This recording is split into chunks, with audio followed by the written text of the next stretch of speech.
आपको कोई कहे कि आपका बच्चा अगर मेडिकल करेगा रमैया से, उसका फीस सरकार भरेगी, और दूसरा विकल्प है कि आपका बच्चा पटना मेडिकल कॉलेज से मेडिकल करेगा, आप क्या चाहिएगा?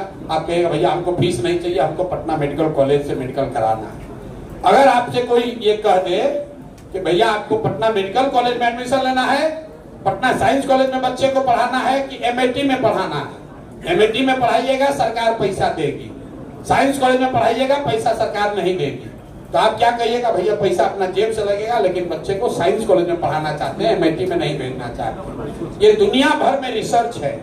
तो हम लोग ये कह रहे हैं कि जब तक सरकारी व्यवस्था नहीं सुधरेगी तब तक आपको ये सुविधा होगी कि आप अपने बच्चे को प्राइवेट स्कूल में भेजिए, और प्राइवेट स्कूल का खर्चा एक रेगुलेटेड फीस सरकार की ओर से दिया जाएगा, ताकि 5 बरस 10 बरस में मैंडेट नहीं, नई शिक्षा व्यवस्था बनाने में जो समय लगे उसकी वजह से आपके बच्चे सफर ना करें। अब एक अंतिम बात लोगों को लगता है भाई सरकारी व्यवस्था का क्या होगा?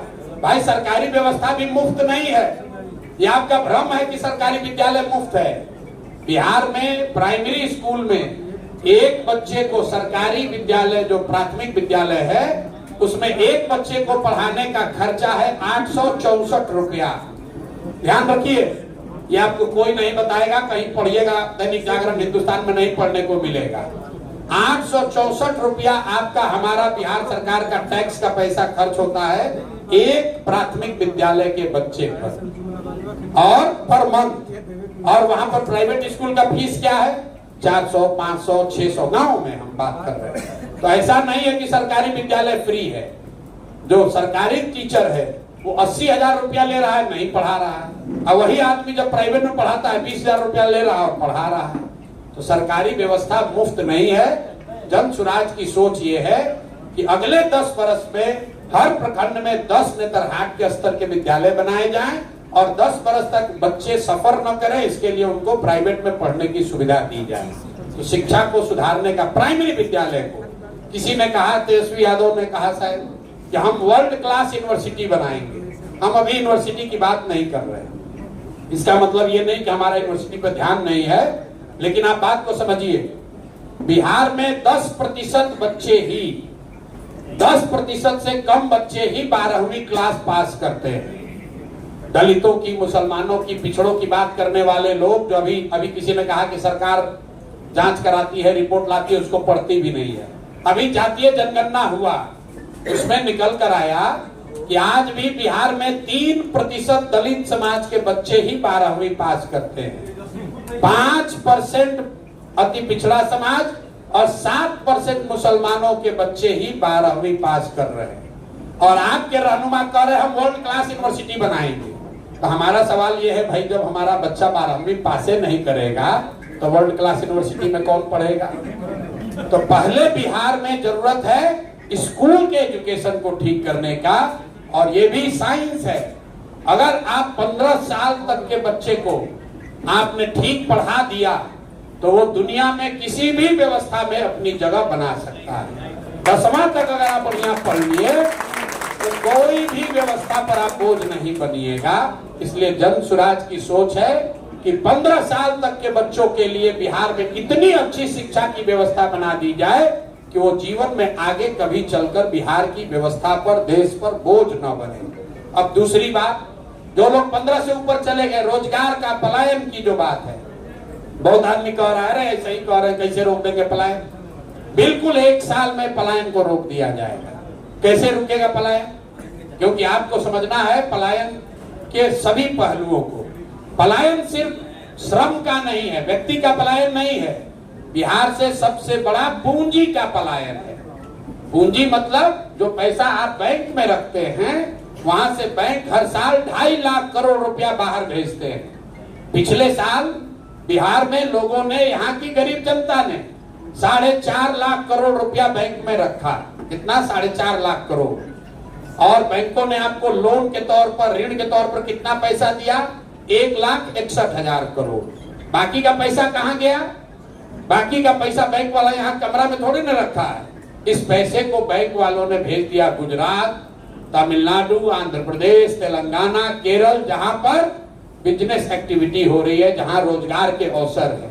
इसको सीडी रेशियो कहते हैं। हम ज्यादा समय आपका नहीं लेंगे, अगर आपको समझना है तो आरबीआई का जाकर सीडी रेशियो देखिएगा। बिहार में सीडी रेशियो है 40%, मतलब 100 रुपया बैंक में रखते हैं तो बैंक वाला सिर्फ 40 रुपया ही यहाँ कर्ज के तौर पर देता है, और देश में ये रेशियो है 70।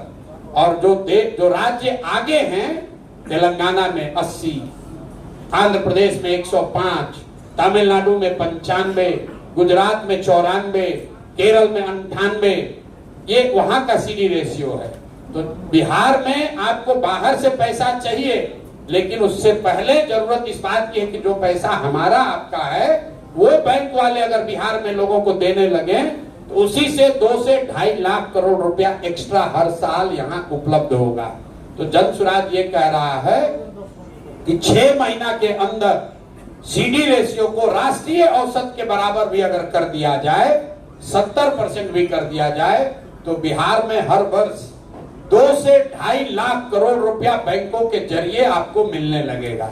तो आप समझिए, आप लोग यहाँ आए होंगे गाड़ी से, कोई मोटरसाइकिल से आया होगा। अगर आपको बैंक पैसा न दे तो आप में से आधे लोग ऐसे हैं जो गाड़ी और मोटरसाइकिल नहीं खरीद सकते हैं। आप इसलिए खरीद पा रहे हैं क्योंकि आपको लोन पर वो मिल रहा है। पहले आदमी घर बनाता था, एक कमरा बनाता था, फिर 2 बरस पैसा जमा करता था, फिर लिंटर करता था, फिर एक तल्ला बनाता था। अब HDFC से जाकर, SBI से जाकर आप 50 लाख लोन लेते हैं, घर बना लेते हैं, फिर EMI देते रहिएगा 50 साल। तो बिहार में जनसुराज की सोच ये है कि जो युवा है, जिसके पास स्किल है लेकिन पूंजी नहीं है, उसको सीडी रेशियो सुधार कर उसके हाथ में पूंजी दिया जाए ताकि वो यहाँ स्वरोजगार कर सके। तो जिस दिन यहाँ से पूंजी का पलायन रुकेगा, उस दिन यहाँ से बुद्धि का पलायन रुकेना शुरू हो जाएगा। क्योंकि अगर हमको यहाँ बिजनेस करने का अवसर हो तो हम रुकेंगे तो हम यहाँ जॉब क्रिएट करेंगे, 10 आदमी अपने आप रुकेगा। तो जो हम लोग का फॉर्मूला है, पूंजी का पलायन रुकेगा तो बुद्धि का पलायन रुकेगा, और जिस दिन पूंजी और बुद्धि का पलायन बिहार में रुक गया, उस दिन श्रम का पलायन अपने आप रुक जाएगा। अभी जिसके पास भी पैसा है, बुद्धि है, वो बिहार छोड़कर बाहर जा रहा है, उसको रोकने की जरूरत है। अगर उसको रोकिएगा तब यहाँ से पलायन रुकेगा। चीनी का फैक्ट्री लगाकर पलायन नहीं रुकेगा। चीनी का फैक्ट्री लगाइएगा, 2-4-5 हजार आदमी को नौकरी मिल जाएगा, 50,000 को नौकरी मिल जाएगा, लेकिन उससे पलायन नहीं रुक सकता है। जो लोग आपको बता रहे हैं कि भैया हम सरकारी नौकरी दे देंगे, बिहार में इसका भी बड़ा नशा है, हर आदमी सरकारी नौकरी चाहिए, इसी पर लोग लड़ रहे हैं। आरक्षण कितना मिलेगा? अरे भाई, एक आंकड़ा याद रखिए, पिछले 78 साल में बिहार में चपरासी से लेकर मुख्य सचिव तक सबका गिनती गणना कर लीजिएगा तो 23.25 लाख लोग ही सरकारी नौकरी करते हैं। 13 करोड़ की आबादी है, सिर्फ 23.25 लाख लोग ही सरकारी नौकरी करते हैं। मतलब परसेंटेज के टर्म पर हुआ 1.97%। 2% से कम लोग ही सरकारी नौकरी करते हैं।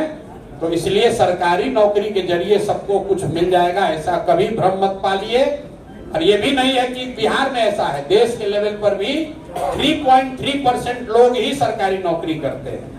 तो सरकारी नौकरी वो जरिया नहीं है जिससे पूरे समाज को रोजगार दे दिया जाए।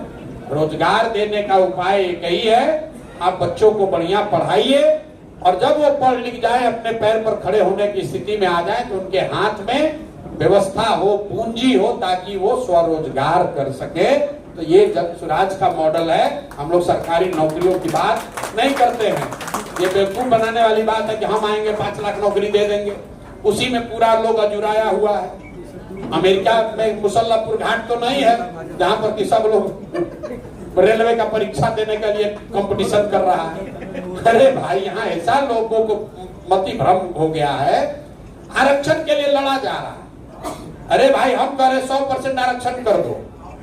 अगर 100% आरक्षण कर दीजिएगा तब भी 2% आदमी को तो फायदा होगा भाई, 98% को तो फिर भी नहीं मिलना है।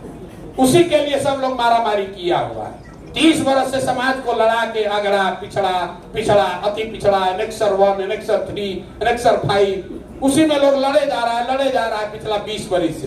कि हमको इस एनेक्सर से निकालो, इसमें डालो, इसमें से निकालो, इसमें डालो। अरे भाई उससे गरीबी दूर नहीं होगी। गरीबी दूर करना है तो बच्चों को पढ़ाना होगा, उनके हाथ में हुनर और पूंजी देनी होगी, तब बिहार का कल्याण होगा। और आप लोगों से इतना ही गुजारिश करेंगे, और कुछ कीजिए या नहीं कीजिए, कम से कम वोट देने जरूर जाइए। आप तो वोटे नहीं देने जाते हैं, आप लोग वोटे नहीं देने जाते हैं भाई। आप लोग जो इंटेलेक्चुअल है, अपने को कहता है, हम जिस बात से शुरू करते हैं उससे अंत करेंगे। आप लोग तो वोट भी देने नहीं जाते हैं भाई। बिहार में वोटे होता है 50-55%, उसमें भी शहरी क्षेत्रों में वोट होता है 40%, उसमें भी अगर मध्यम वर्गीय परिवार वाले बूथ का देख लीजिएगा तो 30% भी वोट नहीं है। तो लंबा लंबा बात करने से बिहार नहीं सुधरेगा। आपको अपने घर से, अपने लिविंग रूम से, अपने बेडरूम से निकलना पड़ेगा, निकल के जाके वोट करना पड़ेगा। जो अच्छा लगे उसको वोट कीजिए।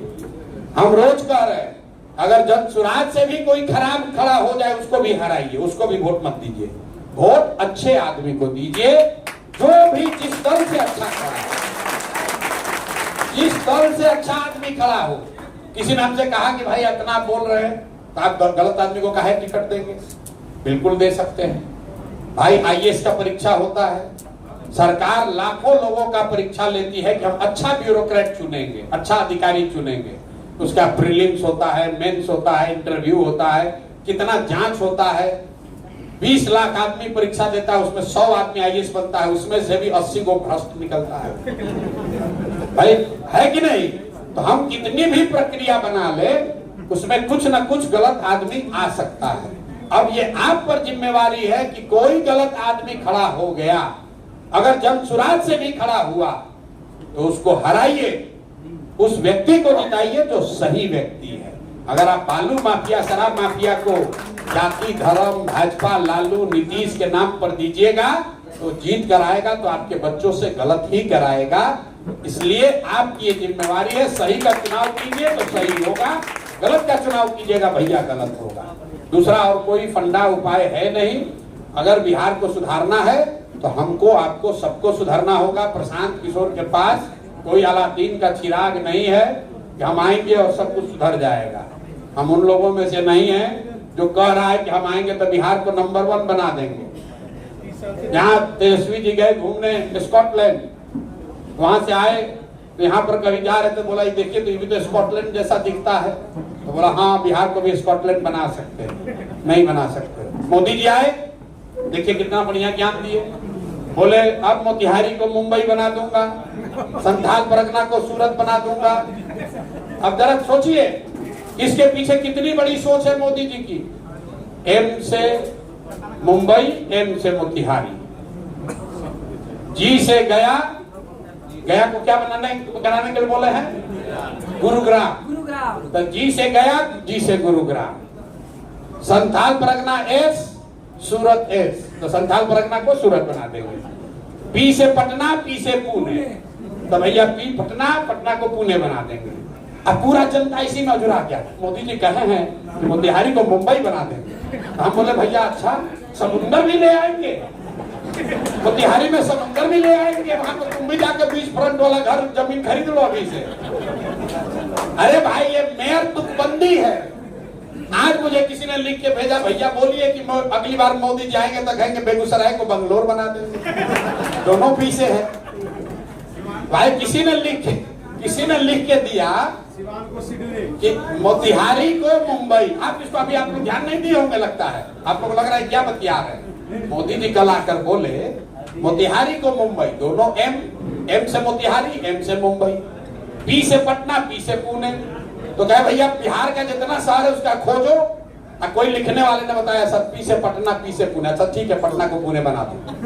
संथाल परगना सूरत, अच्छा ठीक है, दोनों एस है, संथाल परगना को सूरत बना दो।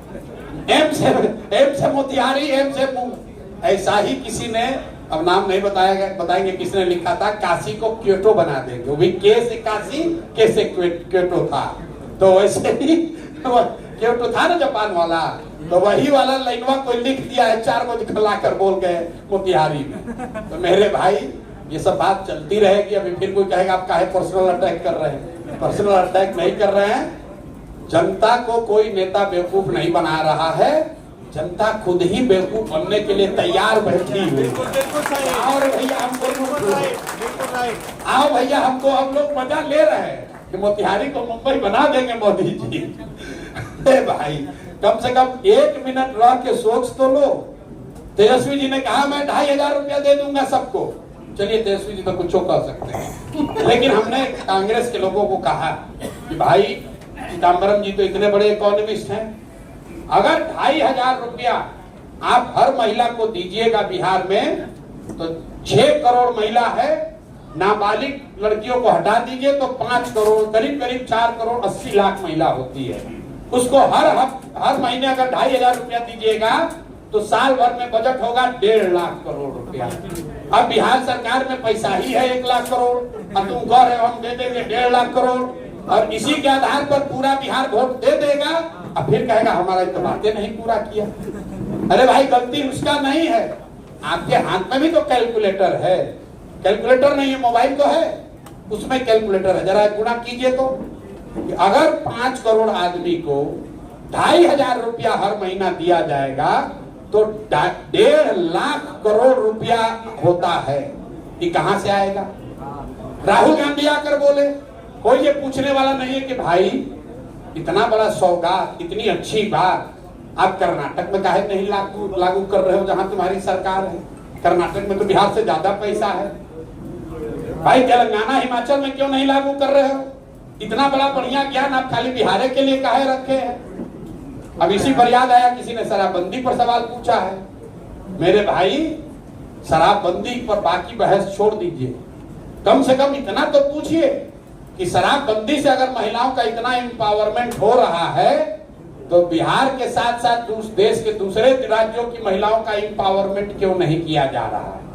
योगी जी इसको यूपी में काहे नहीं लागू कर रहे हैं? भाई भाजपा यहीं पर बता रहा है कि महिलाओं का एम्पावरमेंट हो रहा है, और मुस्लिम लोग भी समझ रहे हैं तो इस्लाम के हिसाब क्या बात है, शराबबंदी लागू होना चाहिए। हमको मुस्लिम लोग ये भी पूछते हैं कि भैया इस्लाम के तो मैं कहा